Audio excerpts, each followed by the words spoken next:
Shalom. Welcome to Nazarene, Israel. My name is Norman Willis. It's been a while since I've been recording. I've been working on several big doctrinal projects. I can't wait to share them with you, but we have to finish them first. We're also raising up disciples in 5 languages now. We only have 65 to go. So praise Yahweh. But I just wanted to give a quick impromptu recording. We had something came out in the discipleship meeting today in the first day of unleavened bread, and it sounded good that we should share it. So I guess the thing where we need to start is, what are we doing in the feasts, I guess, is the question. So every year we have, we're doing the feasts again. Okay. So for a lot of people, I think it's like, check, I have my matzah, check, I got rid of the leaven, check, we had a Passover meal, this kind of a thing. And, or we read certain passages and this kind of a thing. But I think I would like to bring to you what we, in the meeting, and just as the role of the feast, I want to give just the biggest picture overview and then leave it. Let's try and keep this real short, real simple as we can. So the big picture perspective, what are we really doing in the feast? Okay, so let's get a couple of big major super meta themes going on. Okay, so one thing is that mankind, we all rebelled to get away from Elohim in the garden. Elohim said to do this. We said, we don't need to do that. We can do this over here. We'll be just fine. We don't need you. That's okay. That didn't work. Okay. So we have mankind who has rebelled away from Elohim, and he effectively is looking for rebels to come back. He's looking for us to redefect back to his cause. And the way he does that is he reaches out to us through the great sacrifice of his son, through his mercy, through his forgiveness for sins, all of those things. Those are reasons why we want to come back. But that marks the point where we are born as spiritual children. Well, okay, but that's children. And he's not coming for a child bride. He's coming for a mature bride, a spotless, blemishless bride. So what he wants effectively is he wants willing, eager war brides, effectively. He sprung us from slavery in Egypt. And what he wants is for us to dedicate ourselves to the cause of establishing his son as the king over all the earth. We can see this in the parable of the minas. So it calls for a role of a very active bride. And if we're not an active bride, it's not pleasing to him. Again, it's the parable of the minas. But so how does all of this pertain to the feasts? So now I want to orient you to just 3 slides of the presentation. It's a little thick here, so I'll have to unpack it for you. So I'm going to focus right here on the center column, which is the English column. And we got Spanish on the left and Hebrew on the right in the place of honor. So at the top, we have the slide, Feast of the First Month in English and then in Spanish. But so now you're going to hear most of the people in the Messianic movement, Ephraimite movement, rabbinics, Karaites, all this kind of thing.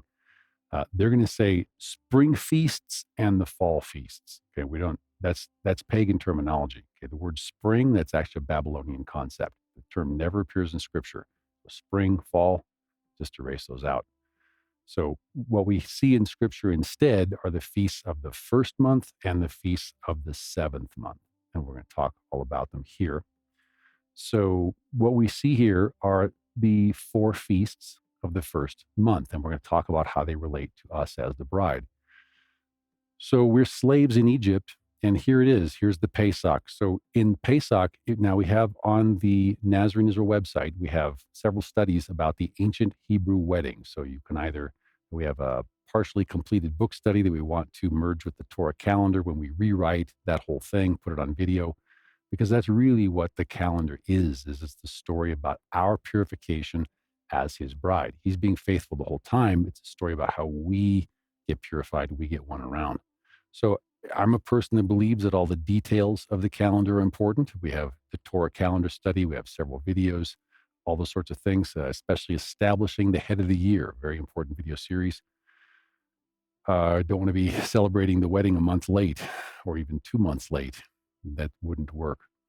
So in any case, we've got shidduchin is the agreement to marry. So what it is, it's you have 2 families get together, our earthly family and then with Elohim. And there's a private agreement to marry, and then they celebrate it with a private meal. Now, the wedding is not official yet, but the match is on. So then you have immediately upon that, you have 7 days of unleavened bread. Now, we could translate this effectively as the Feast of Pure Doctrine or the Feast of Unleavened Doctrine. And uh, you'll see this again and again in our studies. But the Feast of Unleavened Doctrine, that's where we get rid of every other doctrine other than Yeshua's. And we practice the faith once delivered to the saints, which was the Israelite sect of the Nazarenes. It's right there in scripture. So that's what we're supposed to do. That's why Jude tells us in verse 3 that we should contend earnestly for the faith that was once for all delivered to the saints, even though he's not contesting that we're saved. He's not saying we're not saved. He's saying, and yet it's still necessary to contend earnestly for the faith that was once delivered to the saints. That's why another place, Yeshua also tells us, he says, but when the Son of Man returns, will he find the faith on the earth? Definite article, the singular faith. So we search for the case of the missing the, but you can search the website for the ancient Hebrew wedding. And this is what it is. He's looking for those who truly want to do what he says, not some other thing, not some other human construction like Mystery Babylon. They claim to serve him, but they don't even do what he says. How can that be serving him? How can that be being his obedient servant, hearing his voice and doing what he says, just like he's always wanted since the garden? So, uh, so after the Pesach or the private agreement to marry, now there's 7 days where the bride is learning about her husband. So she's learning, what does he like? Well, it's the same thing as what the father likes, because he's an obedient son. He has the same doctrine as his father. So really, when you think about it, the Feast of Unleavened Bread is the feast of pure doctrine. And how do we do that? It's the same as everything else. We learn to become like Yeshua so that we can then imitate Yeshua. So the church, the Mystery Babylonian church, has long taught that we don't need to imitate Yeshua. We don't need to become like Yeshua. We don't need to walk as he walked. We just need to adore Yeshua. So that's all the difference in the world. If you're just adoring Yeshua, but you're not becoming like Yeshua, you're missing something quintessential. So Yom HaNafat Omer is on the first day of the week during the Feast of Unleavened Bread, the Feast of Pure Doctrine. And what that does is it starts a 50-day count up to the public announcement of the wedding at Shavuot. So it always takes place on the first day of the week, and Shavuot also is always on the first day of the week. Then at Shavuot, we have the public announcement of the wedding. The wedding is now lawfully binding. So what we see here is that the feasts of the first month, they all have to do with the agreement to marry and the announcement, which makes the wedding lawfully binding. And then the feasts of the seventh month, when we get there, those all deal with the consummation and the wedding week and living happily ever after. So, but right now we're going to focus on the feasts of the first month. And one of the things that we saw in the presentation is that our job is effectively to learn to become like Yeshua in every way that we can and learn to manifest his personality in all situations. And, so this is exactly the same thing we've been saying. We need to learn to imitate Yeshua.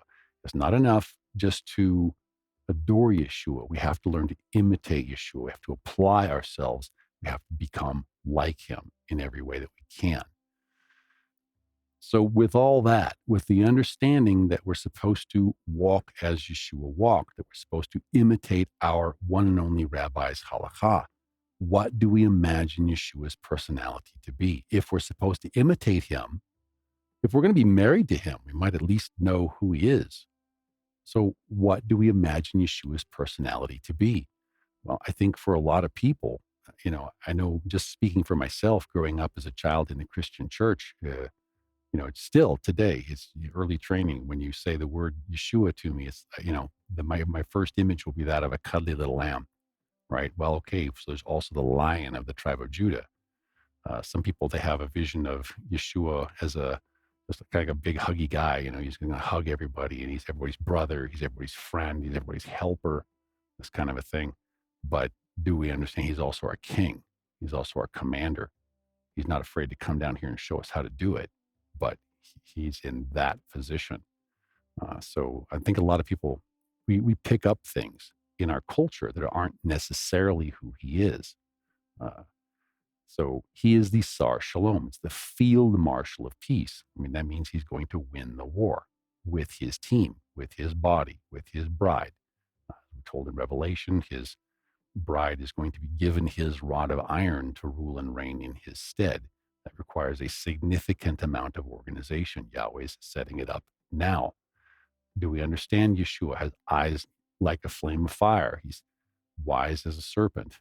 Isaiah tells us that Yeshua's delight is to breathe in the fear of Elohim. So, do we like to breathe in the fear of Elohim? Do we, Yeshua used his time here on earth, he didn't spend his time relaxing and vacationing and taking time for this and going to the movies. Yeshua was helping to set up his father's kingdom. And as it says in the parable of the minas, that's what he wants his servants to do in his absence, is to essentially build his father's kingdom, to gather more cities for him. So a lot of people have a picture of Yeshua as being extremely nice. And I think that's what a lot of modern Christianity has devolved into, because people have a concept of a Jesus who is just extremely nice. He's constantly nice. Well, when we read scripture, that's not really who Yeshua was. So just this concept, just this idea that our concept of who Yeshua is, how does that impact us when we go to imitate Yeshua? How does our concept of Yeshua? So during this Feast of Unleavened Bread, or during this Feast of Unleavened Doctrine, or you could even call it the Feast of Unleavened Images of who Yeshua really is. Who is Yeshua? Let's think and pray about who he is and who he wants us to be. Matzah Shalom.